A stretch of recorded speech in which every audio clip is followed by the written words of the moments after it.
Healthcare is the leading cause of bankruptcy for American families, accounting for 2/3 of all personal bankruptcies. As president, how would you protect Americans who get sick from financial ruin? Okay, when I did a whole video you guys can find on the healthcare system, I did a beautiful drawing explaining it and going to the heart of the solution. Here's the solution. Simple. Number one, you need to learn how to take care of your body. You want to learn how to do that? I've created the tool for that. Go to Your Body, Your System. Go to Truth, Freedom, and Health. We'll teach you how to be actually your own doctor. Learn how to eat the right foods. Learn how to support your immune system. They're not going to do it. Over the last 70 years, they've destroyed your immune system. The immune system and your lifespan are intimately linked. They want you to die early. Right now, your child is going to have a shorter lifespan than you. The first principle, you want to learn how to take care of your health, come to our town hall or open house. We'll teach you. They're not going to do shit for you. Number two, if you're going to have a healthcare provider like a doctor and you, health emerges when you both can collaborate. In the old days, the doctor would look at the patient and you would look at you. He would spend time with you. He knew your family's history. We don't have that. Between the doctor and the patient now, Chris, are all these intermediaries, insurance companies, GPOs, PBMs, go down the list. Every Tom, Dick, and Harry's in between there. So you don't have a personal relation with your doctor. You get to see that doctor for 15 minutes. And most of the time he's looking at an iPad. Okay? You don't get healthcare anymore. All of that could be automated to a dumb chat GPT, which is just running on if then else statements. Okay? So you're not getting healthcare. And the healthcare that you get is overpriced. There's a drug called Bosentan, which is for pulmonary respiratory issues. You can get it for 10 cents in India. In the United States, it's selling for $200. Something crazy.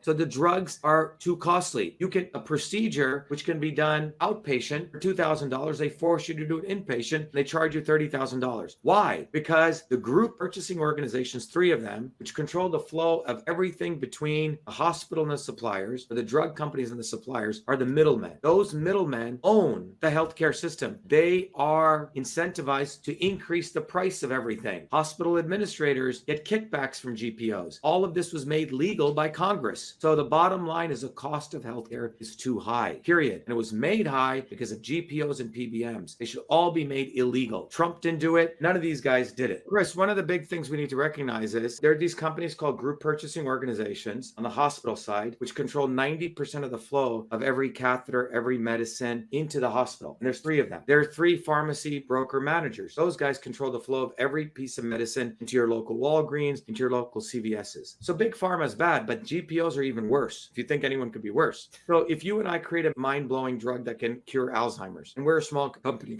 and we want to get it out to CVS, you know what we got to do? We got to bribe the GPOs. We got to bribe the PBMs, and they will take our drug and they'll inflate it to such high levels that it becomes unaffordable unless you have insurance. Okay? So they force people to get insurance. The real solution to the healthcare problem is we should go to direct purchase. The doctors, people should not have to get insurance, frankly, anymore. You should pay out of pocket, and then you have crisis care as you need it. Okay? And many doctors want to do it. Okay? It's called the direct practitioner model. Okay? Doctors are saying, look, just give me $70 a month, Chris. That's it. And I'm only going to take 500 patients on. What's nice about for a doctor is he can survive on that. Okay? And he can give quality care to those people, but you pay out of pocket. And for crisis situations, in case you need to go to a hospital, you get another type of insurance. It's about $100.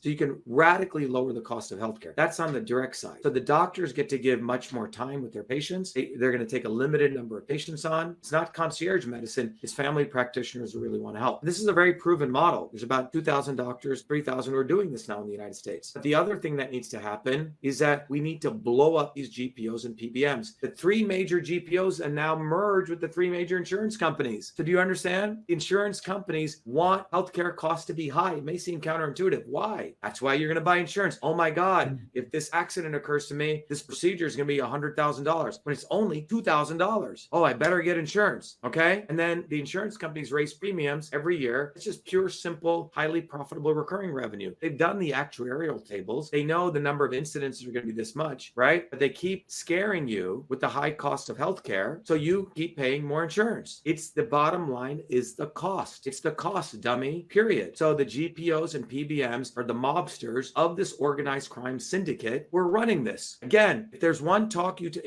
two words you take away from this, we're talking about organized crime. It's organized crime. Everyone on that GOP stage is behind the organized crime of GPOs and PBMs. All of them. Absolutely. Directly or indirectly, they are involved. So 90%, 99% directly. Don't even give them indirectly.